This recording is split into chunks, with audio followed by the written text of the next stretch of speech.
Hello, happy Wednesday. Happy Wednesday. Hello, Happy we have a new Wednesday. face today. Hi, Daisy.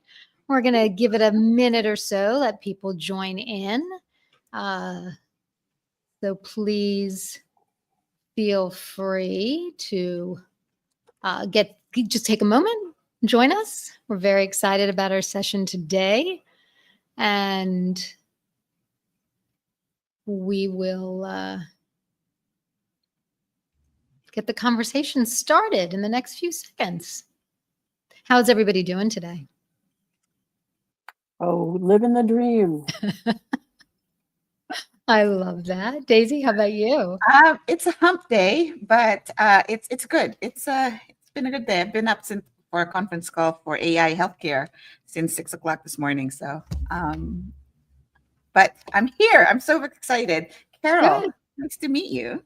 Nice to meet you too.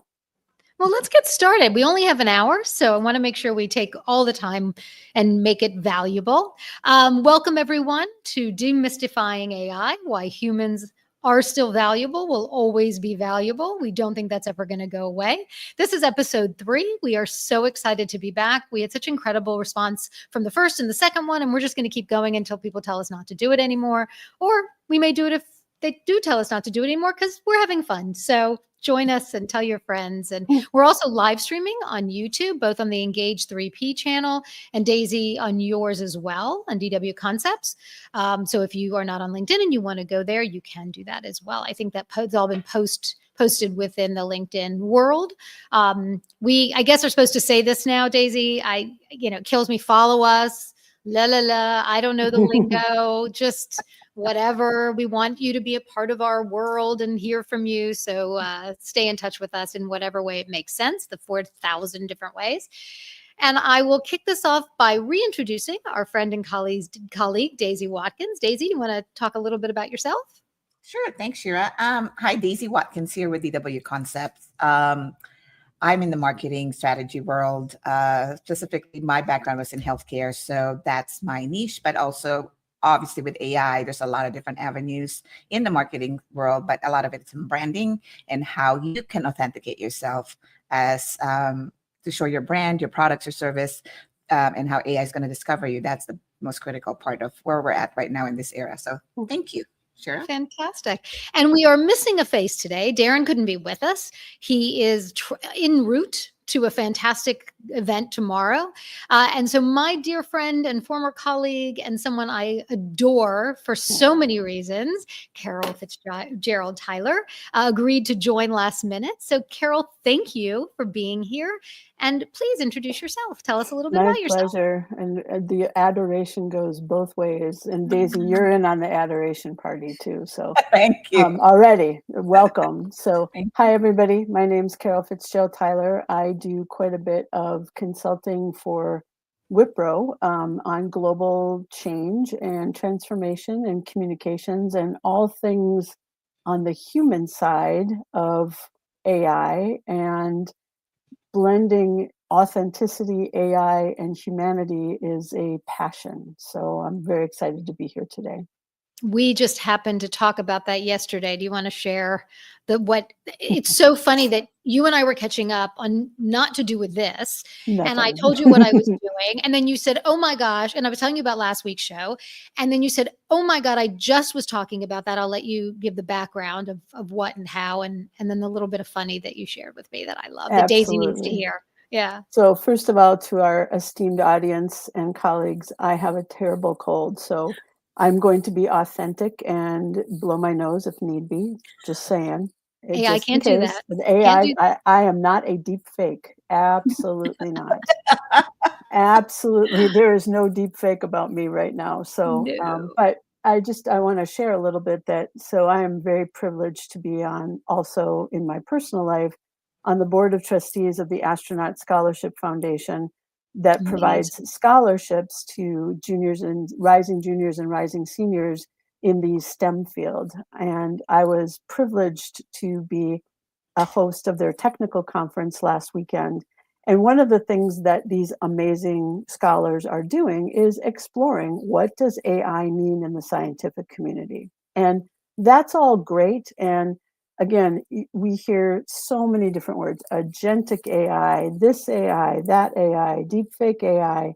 What should we do about AI? Yuval Noah has talked so much about AI. Now, the question is, what is AI?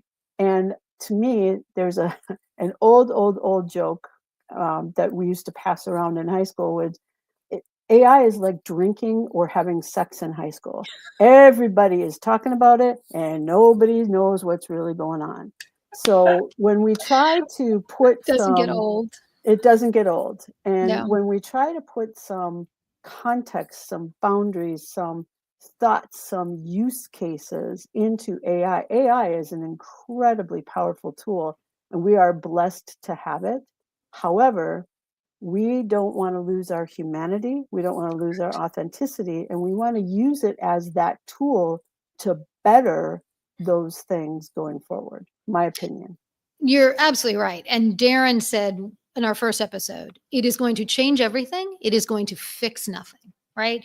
It is not the magic bullet. It is not going to just automatically make everything okay. There has to be that contribution to that. And so the thing that we're going to continue to talk about today is the authenticity that you guys have talked about. And I want to delve into the area of communication, right? I have said, and I'll do 2 seconds here about me. For those of you who don't know me, my name is Shera Haliczer. I am the founder and chief momentum officer of Engage 3P. My background is only about humans for the most part. I started my career doing labor and employment work. I went into legal recruiting. I went back into law firms as a chief people officer. And then somehow, I still not quite sure, I ended up in HR technology. And for over 10 years, sold HR technology to companies all around the world. In all of that, also, along with Carol, did a lot of change management work. We actually worked together for a number of years and had a lot of fun. And then started Engage 3P for really this exact reason, that I want to help companies thrive. And it's not just about the technology. It's about a very human-centric approach to people, process, and platform, or technology, because I needed a P, so I went with platform. But the idea of communication is authentic. Now, I know, Carol, you've heard me say this a million times. Email, text message, WhatsApp, Instagram messaging, is not communication. I cannot stress that enough. It is information. That's all it is, right? And it makes me crazy a little bit because, and I have friends who do it. He told me, and he did, and he had, and they had this tone. And I said, my God, when did you have that conversation? Oh, it was in text message. Not a conversation. I'm sorry. It's not authentic. Mm-mm. We don't know, right? And I think the same is true from an AI perspective. We don't know what that is. We can't be authentic if we're not communicating, we're not hearing, we're not using other senses in terms of our communication. And Daisy, you and I were talking yesterday. This kind of blew me away. You want to share what you told me yesterday? Because I was I said a few things, but I said about the dating app. Well, you can talk about we're talking about sex and drinking and all this stuff. So yeah, go for it on the dating app. That works. It's Start with that. It's still communication, right? You communicate with somebody initially through an app. So the first thing you do is put your best foot forward or make a good impression, right? With anything, right? I'm always going to be real no matter what. So first impression to me is like, hi, hello. What are you doing today? I'm just, I'm goofing around, whatever. I will be authentic in how you're going to get to know me. So a dating app story is,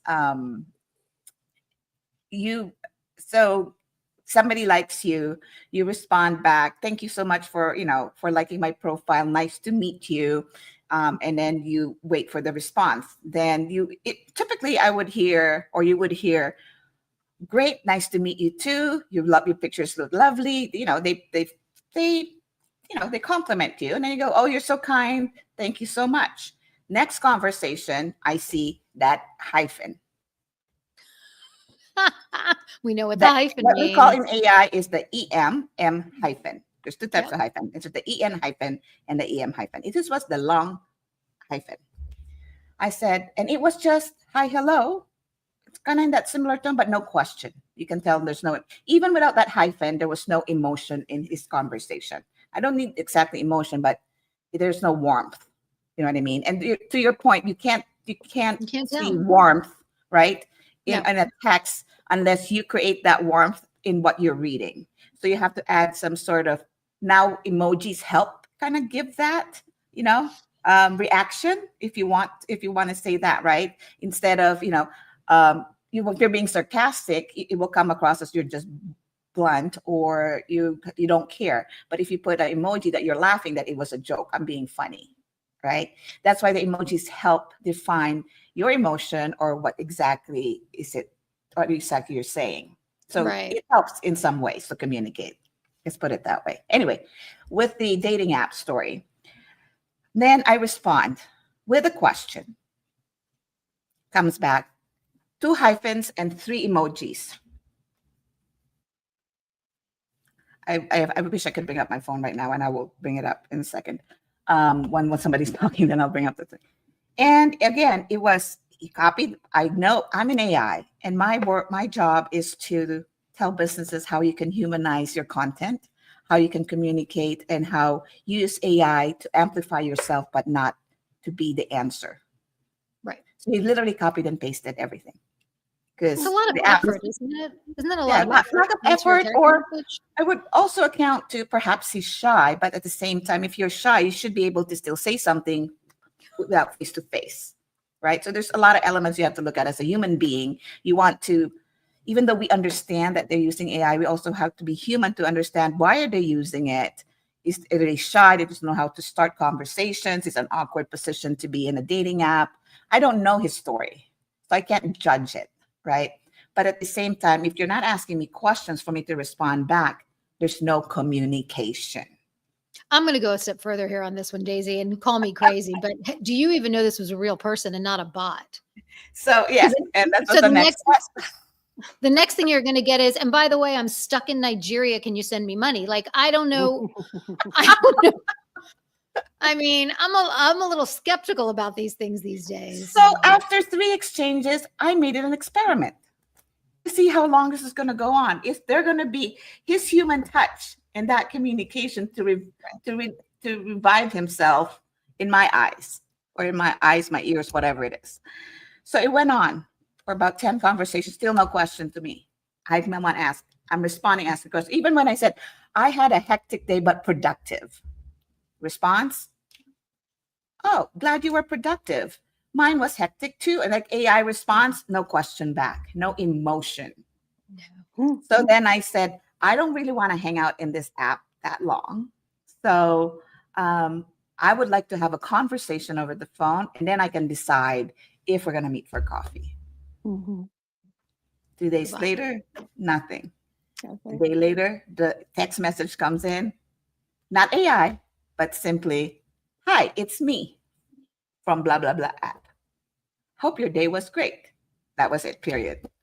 That tells me that they lack the communication skills. They lack perhaps social skills, right? They must lack a whole human body.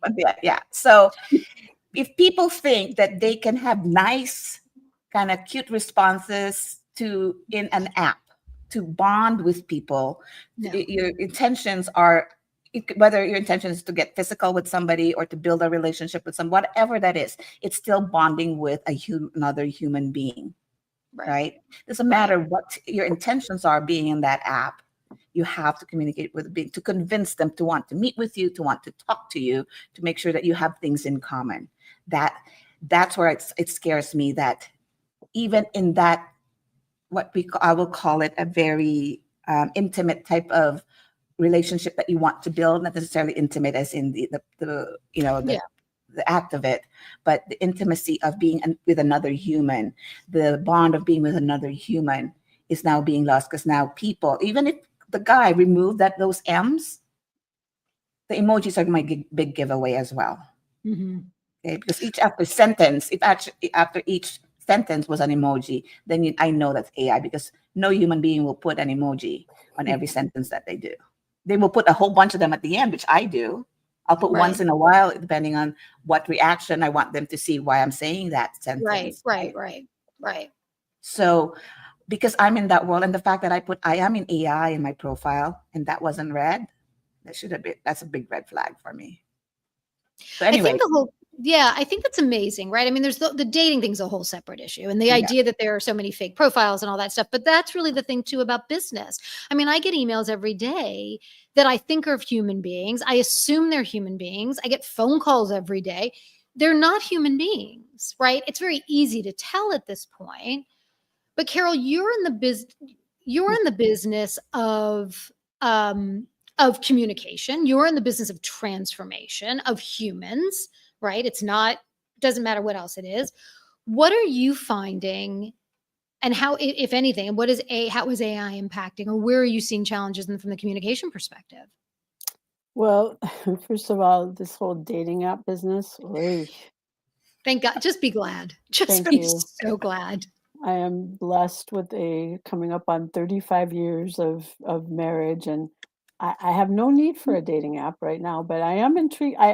No, My husband and I have actually talked about maybe joining one just to kind of see how messed up things are, I just for haven't given you fun. enough Yeah. stories. You No, haven't. no. Oh, all We right. thought about it, but and then I'm like, no. I'll The last thing I need is my name on some dating app. We do not need that. Next time we But have dinner, I'll share next time we go to the Chinese place, I will share all the stories with you and that John and your parents. It'll be good. and exactly. And Mhm.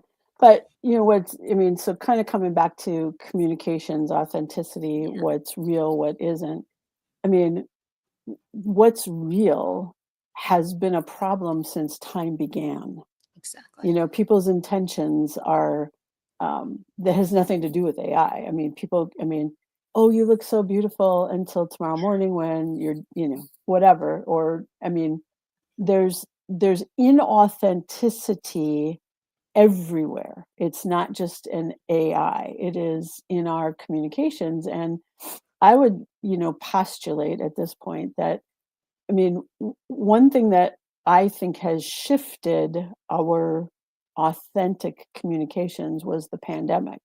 Yes. I really want to maybe touch on that for just a minute, because that advent before AI, quote unquote, but when my story is this: my husband and I were on a cruise. We were the last people to dock in Fort Lauderdale before everything shut down, before the cruise industry shut down. We docked at 11 o'clock. I could not have gotten off that boat faster. We got home, and literally my husband went to work on Wednesday.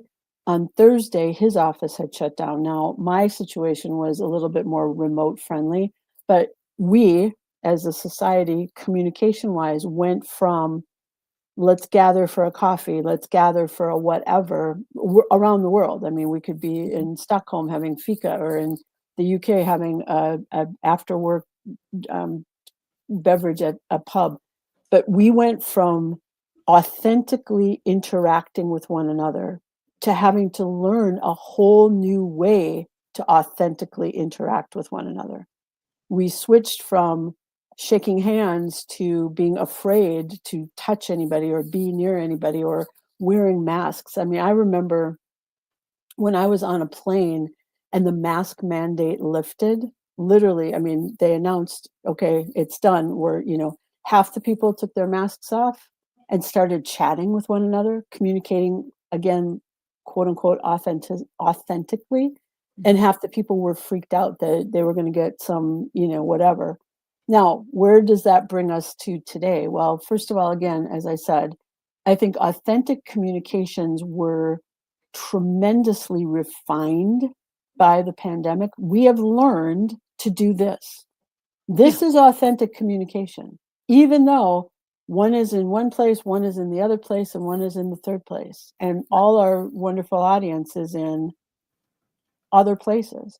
We've learned to authentically present ourselves in a remote environment.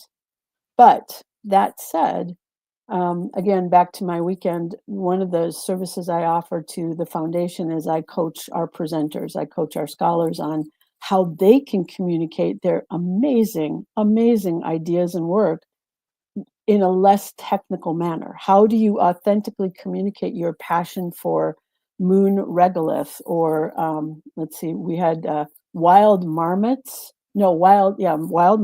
this year. we also had last year, we had a study of aerospace featuring how hawks grab food out of lakes. How do I get a amazingly brilliant human to communicate authentically to audiences on multiple levels? I mean, we had everybody from 4-time shuttle astronauts to mom and dad. And watching the amazing, authentic presentations that these people gave just gave me, number one, tons of hope. And number two, coming back to AI is not going to take passion. AI is not going to take authenticity. AI is a phenomenal tool that might help make my presentation better, might help make me craft a little bit of a better message. But the message is coming out of my mouth, not Chat GPTs, not Gemini's, not what's the other one? Claude. Claude, Claude. perplexity. I like to say it in the French accent. Yes, the Claude. Oh, Like Claude is very nice. Claude, he makes you a dinner reservation in Paris and does your work for you. Yes. I love it. It's an incredible thing, right? We have learned how to communicate differently. I mean, if we go back the last 100 years, right, when before, it was only in person, before we had telephones, and then it was on the telephone, so we at least had voice. The advent of really going, I mean, I was using Teams for a long time, but certainly the pandemic created Zoom meetings and all of these different ways of at least being able to see each other, which is a little bit different, to have some kind of secondary way of understanding something beyond just what we're, God forbid, reading only, and then talking with each other. I think the interesting part about the authenticity and what you said, Carol, is so incredible, right? AI is going to help. It can help do the things that we're trying to do. I think the thing that is really fascinating, Daisy and I, you and I spoke about this recently, is the way we're communicating with AI, right? So, for example, a year ago, if I wanted to go find the best pizza in New York, I would go to Google or Yelp and put best pizza in. Now, I know I'm going to get killed for this, and I just have to say it because I'm a New Yorker, but I wouldn't do that in Chicago because it's not pizza in Chicago. So don't get me started. It has to be New York. Okay. Let's just get that on the table right now. For everyone who likes that, it's not pizza, but okay. So I would go to Google or Yelp and I'd say best pizza in my location. What you said to me, Daisy, is unbelievable because it didn't occur to me. I mean, I use GPT every day. I used Claude. How do you do it in French, Carol? Claude. I use all of these different GPTs, and it's incredible. What I don't do is, Daisy, I'll leave it to you because you told me about this example. This is so incredible. So we're now using NLP, which means we encourage people to speak their mind, to be yourself as part of authenticity, right? Not speaking your mind also hinders you from being truthful and being authentic, which means you're putting up a front, you're lying, or you're holding back, which means you're not going to get the reciprocation that you need, and you're going to feel it as fake if you don't communicate your needs, right? Or your intentions. Correct. Right? Or the message that you want to deliver. Again, all falls in a big circle: communication, authenticity, and trust.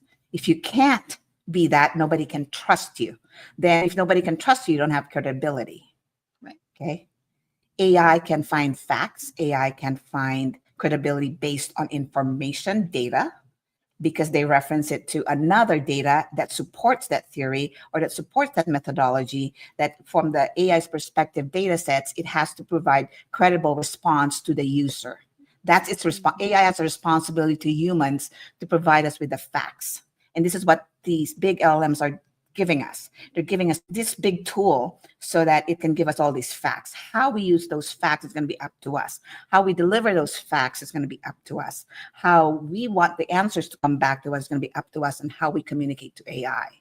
Again, it doesn't change anything. It's being authentic to your AI and asking the right question, meaning, to your point, Shera, go ahead. Yeah. What you said to me is, I'm not going into Claude and typing what is the best pizza in New York, right? What you told me that people are doing is saying, hey, Claude, Claude. Claude. Claude. We're going to be insulting the French now too. Non, je m'appelle français et il est Claude. Perfect. I'm a little, so it might go something like this. And Carol, you weren't on that episode, but Darren really talks about the instruction around not typing into your GPT, but using voice, right? It's really important to use voice rather than typing something because it builds the LLM. So the idea is that I would go to ChatGPT, Perplexity, whatever, and say, hey, I'm really hungry. I'm not sure what I'm looking for. I think I'm craving pizza, but I don't know. I also like sushi, but, and then I would actually have that conversation with my GPT. For me, that's a little bit scary because I do have conversations with the GPT and then I get annoyed at it and then I yell at it and then I curse at it and then I think it's a real person when it's not. But that is the dynamic that's being created here. It isn't a Google search. It isn't a what is. It's a, hey, what do I want for dinner tonight?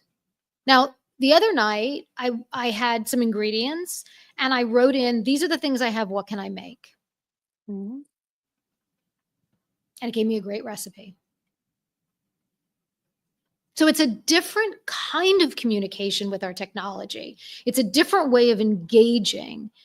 But to the point of authenticity, if I'm not authentic in what I need, what I want, if I'm not being true, what am I going to get out of it? What's it going to build? And another good point that Darren put is you don't get writer's block while when typing. Your mind, you can just speak your mind and it doesn't have a block. You talk. People like to talk. Most people like to talk. We like to talk. Not the guy in your dating app. He didn't like to talk. But the fact is, we're able to express ourselves through talking. Right. Typing, you have to pause and think, oh, did I write that sentence right? Oh, I misspelled that. All of a sudden, your thought process is gone. Now you're trying to be formal, right? By typing. Yeah. Carol, you were gonna say I never talked to Claude, Gronk, Perplexity, ChatGPT. I type because I type very fast, and I hadn't really thought about talking to it. And I mean, one of the reasons I haven't thought about talking to it is and Shera's been to my mom and dad's house. The Alexa, my mother screams at Alexa all the time. Alexa, what's the weather? And to me, I'm like, should I be nice to the Alexa? She's an AI of sorts. And I hadn't really considered talking to it because most of what I've used, and I love what Philip's comments is, AI lets you be inauthentic much more quickly and efficiently. I love that. That's so great. Awesome. But I mean, when I've used it, and I've recently, had to write some proposals, and I didn't think to talk to it. I thought I gave it some thought. I mean, I said, here's what I think my customer wants from a change management perspective. Can you help me? And it did. And what it came out was, I would say, 70% authentic Carol's voice. But to me, one of the things that we need to do, whether we talk to it, type it, send it a telegram, send it a carrier pigeon, whatever it is, that we have to know what we want as an outcome. Correct. To me, that's all part of this authenticity, is that, again, AI is, it automates, it does all of these fantastic things. But what do I want from it? Like, let's go back to Daisy's dating app. I mean, when you put in as a human, blah, blah, blah, and it comes back with dash, whatever, whatever. I again, don't know so much from the dating apps and what they do, but then what did I want to get out of it in the first place? Did I want a date? Did I want a connection? Did I want a coffee? Did I want a blah, blah, blah? And I think that's where, evolution-wise, AI can't help me, because it's not an authentic thinker. No. It doesn't know what I want. It knows what I told it I thought I wanted. And again, that's surface level, right? That's the thing. And then coming back to, when we talk about communications and connections, I mean, I'm a big fan of connections. I mean, I work in an environment where not everybody likes to be on camera. And to me, even if I have to get up at 2 a.m. for a call with Europe, I will do my very best to either put some makeup on and look good, or I'll just show up the way I am. It's 2 a.m. And if you don't like it, too bad. But I show up as my authentic self as part of communications because I want to see, feel, hear, figure out what's really going on from a face-to-face perspective when you can't be face-to-face. And again, that's that underlying level of authenticity that when we talk outside of AI, we see very many different things. My opinion. There's no, I think you're absolutely right. There's more dimension, right? AI is still a very one-dimensional existence. There isn't an understanding of the nuance. I think I mentioned on one of our episodes, I think I asked my GPT when I'm talking to it, do you hear me? And it said, no, it doesn't. Now there is one, Daisy, right? That has voice recognition, or it's going to start. Gemini was just launched that you're able to upload now a video, Okay. a voice recording, and you'll be able to help analyze that now. So that just got released by Gemini. The other LLM still can't read, still can't hear. Or see videos. They can see images, but they look at images as binary numbers, right? Binary codes. So yes, it is coming out there. So the more you speak, it's now going to listen to your transcripts, right? Audio wise, it's not going to hear the tone. Okay, That's the trick. That's a problem. It doesn't hear the tone is not there. All right, and this is So- where when I advise businesses, how are you going to represent yourself as your true authentic self, your brand, your product, your service? You have all these nice accolades. Great. You've got credibility. X, I'll check that mark. So what I do, Carol, is I help businesses brand themselves, identify themselves to be authentic, because that's the only way AI is going to recommend them. Do they have a solution to a problem that a person, a real person is asking? Do they have an answer to a question that might be very basic to a human being? A lot of it's going to be affected in healthcare because people are going to say how their pain is about, right? These are the symptoms that I think I have.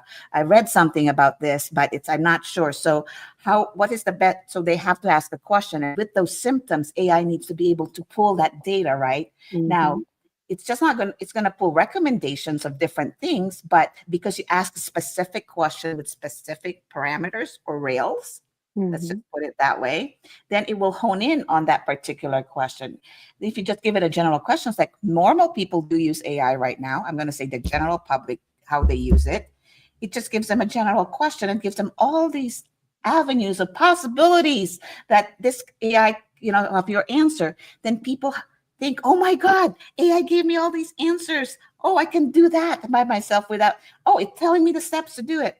But what they don't know, AI giving them these possibilities, but it hasn't connected with a human to how you're going to action it. Then the action becomes next. So you just put me onto an interesting train of thought. So last night, I'm on a certain medication for an issue, and I have this cold, and I wanted to find out if I could take Dayquil and the medication. So of course I asked AI, ChatGPT. It didn't. Well, you need to do this. Okay, that's useless. Then I asked Copilot, and it said, you need to check with your pharmacist. I'm like, okay, so AI is now referring me, even though it knows, it knows that X drug will interact with X drugs resident within the cold medicine, and it told me to talk to a human. Yes. Now I found that fascinating, but kind of coming back to this, what is, I don't know, what should I be doing with AI and communicating? I mean, to me, again, as a writer, as part of what I do and want to do more of is write. As a writer, and my brother-in-law has shared this with me too. Like, he'll ask Claude to help him form some ideas, but and I will now too. I've tried that. I've had to write a couple of papers for a space economy class that I was taking, and I asked it, give me some ideas. But when you see what comes out, I think a lot of people just cut and paste and go, yeah, it's okay. No, it's your foundation. It's a tool. It's kind of like the advent of Google, Yes. right? I mean, it's kind of like the advent of Google. I mean, at first we all were like, oh, well, what should we ask Google? Well, what color is the sky? Oh, it's blue. Great. So, I mean, we're now learning how to ask for what we need as humans. However, coming back, we will never be able to ask AI to give me an authentic personal answer. No. So, we're the blending of this phenomenal, game changing age of Aquarius technology that will take us to the stars and beyond Mhm. with maintaining humanity. Now, Shera knows, and Daisy, you'll soon learn, I'm a big Star Trek person, big, huge Star Trekky person. If you think about Gene Roddenberry in 1964, a little bit after I was born, just saying, but he had AI. He thought of AI back in 1964. The computer on the Enterprise, when asked a question, would answer in the voice of his wife, Majel Barrett. I mean, literally, computer, do this, computer, do that. Then, in recent days, I rewatched an episode of one of the tools that was created in the, wait for it, late 20th century, that was a robot that was programmed to eradicate anything that didn't fit an AI related model of what was humanity. And so you've got this dichotomy of incredible strength to help people that not everybody's really great at communication. So they've got this phenomenal tool, but also, and again, coming back to Yuval Noah and others, where are the gates? Where are the places where humanity should prevail and utilize the tool versus the tool utilizing humanity? That's something that I'm thinking a lot about from a change management perspective, because the world needs AI. I mean, there's so many things that can help organizations to transform their businesses. And this nonsense of, oh, well, AI is going to replace everybody. No. The nice person that's been in accounts payable for 279 years does not know what AI knows. So how do you blend that, take away the fear? I mean, the fear factor is huge, right? But the more we know and the more we can help people understand um, that, help people understand what they can use it for and how we could partner with them to make their lives easier, better, faster, more authentic, the better. The authenticity is so critical, right? I've talked for many, many, many years about this. The term now is psychological safety when we talk about the workplace, right? The ability to be our authentic self.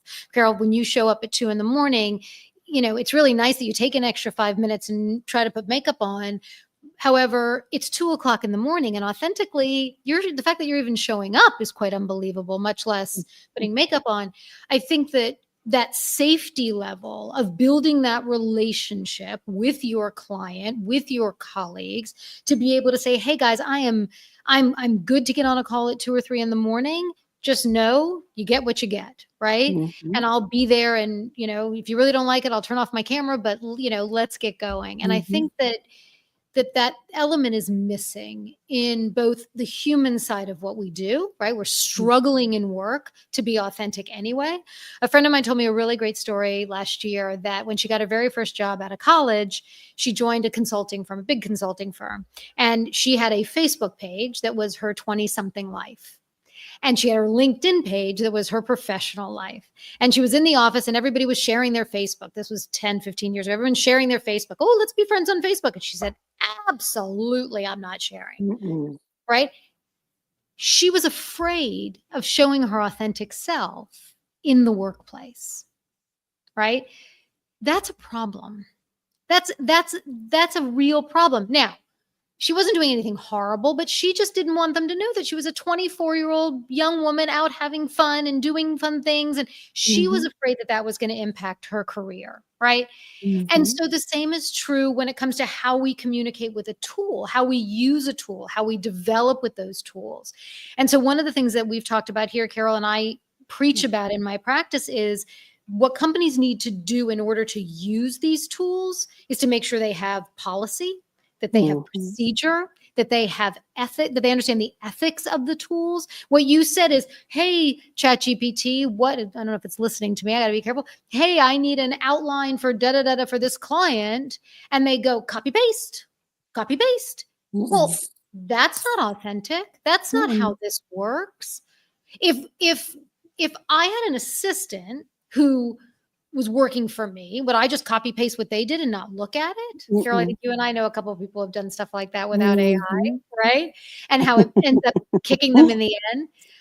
So I think that it's no different. It's another tool. It's another very valuable, very amazing tool that's going to help us. But that authenticity has to come at every level, and we have to show up first in our Mhm. authentic selves and communicate and learn how to talk to each other again. I think that we're Mhm. facing as a world, I don't want to get political here, but we're facing as a world an inability to hold more than one thought at one time, to be able to consider anything that isn't, the thing that I immediately see. And in the workplace, there's impact in that, right? And so, Carol, you and I, having done change management so much, we know what that struggle is, right? Mhm. I'm using the joke now that the guy, did I say this last week? The guy goes to the doctor and he says, Doctor, I don't feel well. Gained some weight and I'm not exercising. I'm lethargic and I don't feel like exercising. And I don't feel great. And I want to feel better. And the doctor says, look, I'm going to run some tests. And I get it. We're going to run some tests. And here's what we need to do starting right now. In order to change the way you feel, you need to lose a few pounds. You got to stop smoking. You got to stop drinking so much. You got to eat better. And the guy looks at the doctor and says, I don't want to do any of that. Just fix me. Mhm. A better Right. world through pharmaceuticals. No. Right. Or something. And I think the same is with AI. I don't want to do the work. ChatGPT will do the work for me. Right. Mm-mm. And it's not going to happen because it's not authentic. Right. It isn't who we are. And I believe that the way we build relationship, whether it's with our GPT or with each other, is being our authentic selves, is being vulnerable, is communicating effectively, is making sure that we're asking for what we need and telling people what we can do. Well, I mean, we could spend another 3 hours talking about what it means to be vulnerable in a professional setting and a personal setting, but we'll Yep. save that maybe for another time, but well said. Thank Well you. said. Very well said, Shira. And it's no different. Marketing has changed. You market to hype. You used to market to hype. You used to market to make them the FOMO effect, right? To make Mhm. sure that this is the latest trend going on right now. I don't market. I go to right now. My big question is how does AI know your business really exists? It would be a fun thing to do, to put it out there right now for everybody that's in our audience. If you are using a GPT, I'd love to know if you'll go in and write that into your GPT. What do you know about my business? And if you don't have a business, you can say, what do you know about me? And see what it says and maybe post in the comments. It'd be fun to see what it says. Philip, you've been doing wonderful posting and we're not ignoring your comments, but I would love to know what your GPT says about you or your business. And Daisy, I'm curious, what are your clients saying to you right now is their greatest challenge in relation to this? In relation to Carol, then I'll ask you to tell me the Mhm. same thing. Right? What is the challenge you're seeing, or what has been a great success that you've had recently in this arena? A good one is it did not end up being my client, but a conversation happened around it, and that made them think. Are they going to call me back later on? Possibly, because now I'm making them think of what they have in place. So um, it's a medical practice saying, hey, I'm not getting into clients. I've got this great ad coming out. AI did it for me. Good production, looking, music, voiceovers, everything was excellent, perfect, almost. Message was, oh, we do provide the best care, patient care ever. We're the best in this area, yada, yada, yada. Then I paused and said, so tell me, what makes you different than the doctor 5 blocks away who has the same great ad, Mhm. same message?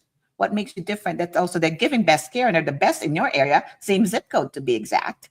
Wow. What makes you different? You're going to see all these ads now. All this almost look the same, right? Mhm. Right. There's I'm no the message. best. When you look at it, something has to strike you for you to pause, to go, are they delivering something valuable to me? Is it just another ad? And you'll know that. Yeah. So the point is, it made him reflect, oh, I don't have a differentiator. What is the value that I'm bringing that's different than the doctor 5 blocks down the street?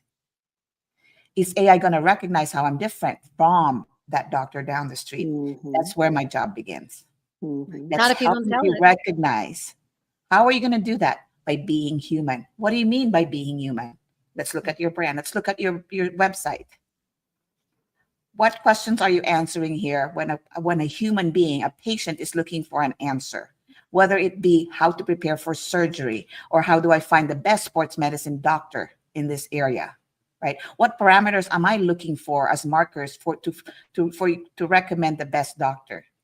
I True. mean, why did you pick? Mhm. And then you can question AI. Why did you pick these 5 doctors to recommend to me?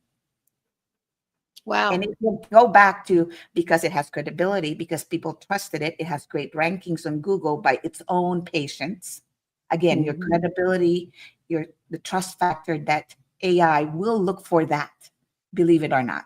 They will, because their job ethically as well is to provide that, again, in the beginning of this conversation, is to give you the best resource with the best possible credible, truthful answers. And what it's looking for, it knows it doesn't have the human part of answering the question. So AI is looking for those markers that say, oh my God, this person was answered by a human. Let me bring that answer to them because it actually falls in that space where I have the gaps that I can't give this person. It was what AI will always respond to. Thank you for the nuances that I do not get. And I've tried Wow. that for every single LLM that I've used. I will add a nuance to, oh, wait a minute, the message was read this way, but this is how I interpret it based on the previous message. And then it will correct itself. Go, you're right, Daisy. I didn't look at the nuance of that pause in the conversation. That meant it was just thinking. To me, it took it as like it disrespected you or disregarded your Wow. answer. Very Right. So AI points that out to me. I will have to point it out that that's not what I took from the real conversation because I took something of personal and that's something that a human can only express to AI. And then it puts those together to go, oh, okay, yes, I've been taught that humans should react this way and humans should be looking at this way. It knows that, right? It knows all around that. When the human puts that answer, then it goes, oh, yes, Daisy answered it. She's a human. So now let me give that answer to Shera. That's incredible. So Philip just told us that he's not going to post the answer because it was wrong on There you ChatGPT. go. There you go. So See, that's interesting. kind of coming back to, what differentiates us as humans? I mean, Right. in the context of in the context of this session, we're talking about why are humans still valuable? But Daisy, to your point is, great question. What differentiates you from, Dr. Spock, Dr. Jones, Dr. Tyler, whatever it is? But this is something that when I do coaching of anybody, particularly as of late, professional development for these wonderful, amazing scholars, I give them a formula, and Shera knows the formula. There's 2 formulas. Number 1, people buy from people they like. Yes. Right? Number 1, people buy from people they like. So whatever ad or whatever narrative, you have to engage the like of a human. That's why humans are still valuable in that context. But the other formula that I've used for time in memoriam, and I'm sure we all have, feature, benefit, why do I care? Why do I care? And that's why the feature can come from an AI. The benefit can come from AI. Dr. So-and-so can do a cataract surgery in 3 seconds, blah, blah, blah. Why do I care? And that's where humanity comes back into the value proposition. Because if you just tell me that I'm looking outside at my neighbor who's very busy in her garden. So neighbor gardener is very busy with her plants. But why do I care if she trims that one and not this one? Because, well, if she trims that one, then my view of her garden is even better, right? I mean, that's a very silly analogy, but if you don't care as a human, then how would you differentiate? I mean, from a marketing perspective, you're right. You've got, you know, airlines, Delta, American, Spirit, America, God, it's America. Delta, American, Spirit, United, right? What Mhm. differentiates though? I mean, they have airplanes. I will get in an airplane. It will be flown by a pilot or two.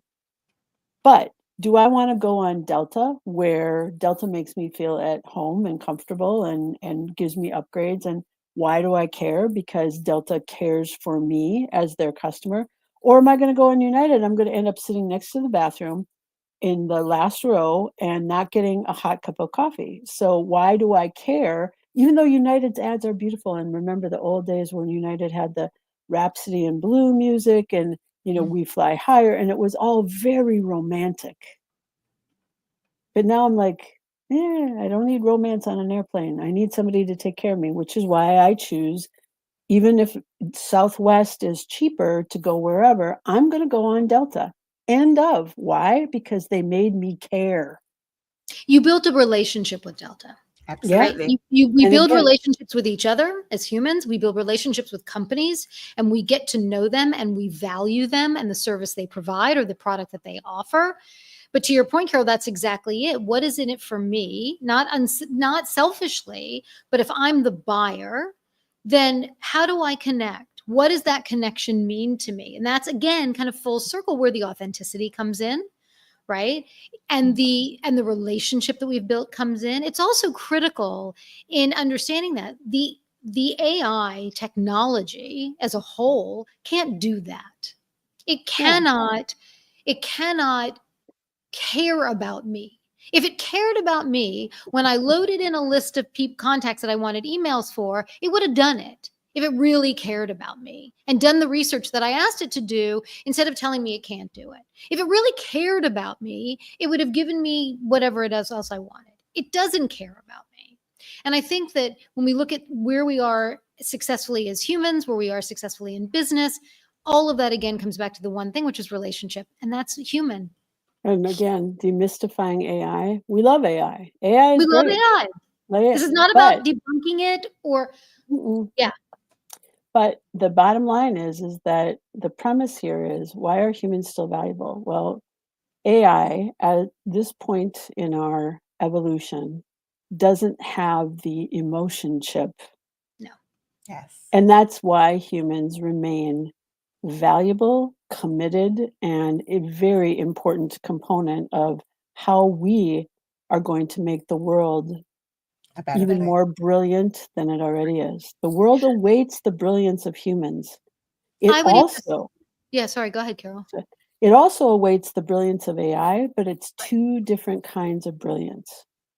I would assert that AI is going to give us the opportunity, because it is going to save us time and it is going to save us effort in many ways, to have more time for that brilliance. Right. There have been a lot of studies, especially since the Industrial Revolution, of what does it mean for our time, right? We as humans have more personal time because we're not doing the things that we had to do 150 years ago, right? We have more time because we can drive somewhere or fly somewhere rather than what was I just watching?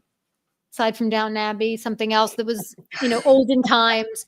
And, it takes 4 days to get there or something, right? So we have more time on our hands. It's been an incredible thing to have more time. I think AI is going to add to that. And it's going to then give us the opportunity to be more human, to engage more effectively, to find a way, hopefully, Daisy, on a dating app to communicate, period. I mean, this poor guy, I really feel badly for him. If he was a person, which I'm thinking he's not, I think you were going to get asked for money at any moment on that one. But I think that there is, to your point, Carol, the corona really pivoted that and separated us humanly for such a long time. It's hard to believe it was started over 5 years ago. I can't even And so how do we re-engage? How do we leverage this amazing technology to help ourselves and our businesses and make sure that we're getting the most out of it? And that's what we want to keep talking about on this series, right? To your point, Carol, we're demystifying it. We're not saying it's bad. We think it's great. We love it. We use it. We want everybody to. And we want to make it the most valuable that it can be, right? We want people to be able to get the most out of it from the technology and from the person. Carol, we didn't get a chance to hear from you. Do you have a client recently that's had a struggle, or have you done something with AI that you can share that might help somebody else? We are, it's a really good question. I love Philip, you're right. It was Nomad, and it did come back because of Kirk and the creator. We need to talk. We got Star Trek stuff to talk about. I'm going to hook you Anyway, two up. I think it's great. But you've got a cohort there in the Star Trek world. Yeah, but you know, right now I'm working with a wonderful customer in Europe that is looking to how do we utilize agentic AI to smooth out contracting processes, supply chain procurement. And to me, I think that is amazing. I mean, I think that that is such a great usage of agentic AI. So we're in the infancy of planning that and putting that into place. And I think that it's a fantastic usage of this. But what's interesting to me is this is a multinational organization. So and there's different factions. There's legal, there's procurement, there's supply, blah blah blah. They're all over the place, but they are uniting as groups to saying this is what we need to do to modernize our collective business. And I'm really enjoying watching the change management aspects of bringing this together as we advance towards a go live sometime later this year. So I'm excited. I'm excited to learn more about how this is going to affect my customers and how it's going to affect people. So it's great. I love that. We're coming up on time, and I want to say, Carol, we'd love to have you back, and you can tell us more as this progresses, because this would be a phenomenal thing to learn. I know Darren would love it. Oh, Darren would go crazy over it. You mentioned the technology and logistics and in that world. So well, don't talk to me about technology. Believe me, sometimes I wonder about the microwave. But the one thing I am very good at is humanity. You are, my friend. And in fact, today, literally, I had to drive I had to go on a quick errand, and for some reason, I had to sit in this garage for a few minutes, and the security guard came over and said, "Your lights are on." I'm like, "My lights are on? How do I turn them off?" And I've had this car for, I don't know, 500 years, and I can't figure out how to turn the darn lights off. But I was very nice to the human, and very grateful to the human. So. And I'm making a little fun of myself. I am very technically savvy, but sometimes I'm like, really? Can we just do it human wise? I am so grateful that you joined us today. It's been such a pleasure to Sorry see for the my cold. friend. It's okay. We're good. We're good. Daisy, as always, thank you so much. We are at time. I want to thank everyone who joined us. The recording will be up on LinkedIn shortly. It'll also be live on all of our prospective channels, all of the things. If you're not following me on LinkedIn, please do, both personally and on my Engage 3P page. Daisy as well at DW Concepts, and Carol, your LinkedIn page as well. We'll get that information out, and it's all on the LinkedIn. I want to thank everybody. This was so fun. We will be back next week, same time, same bat channel, same. What is that? How did that go? Same time, same time, same bat. Yeah, same bat channel. I didn't watch that either. Well, okay. Thank you both. It was lovely to be here. Thank you for the opportunity. Thank you as well, Carol. We'll see you soon. Okay. Yeah, for sure. Have a great week, everyone. Take Thanks, care. everybody. Bye, Bye-bye. everybody. Bye-bye.